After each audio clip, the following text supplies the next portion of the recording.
the CONS3RT Help channel.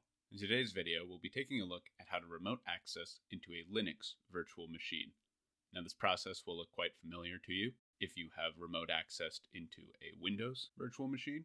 And if you would like to review that process, follow the links in the upper right-hand corner of the video or in the video description down below. One way to find the virtual machine you would like to remote access into is to select Hosts under Compute and scroll down to the virtual host and select Connect. From there, you will be given the option to connect via Secure Shell, SSH, or to make a remote console, or VNC, connection.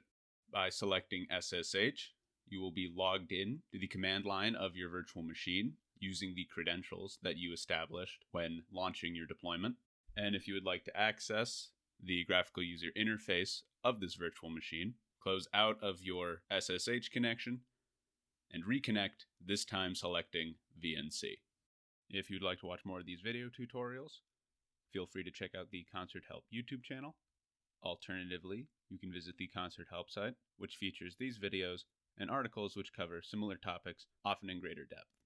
And as always, the relevant links can be found in the video description or in the upper right-hand corner.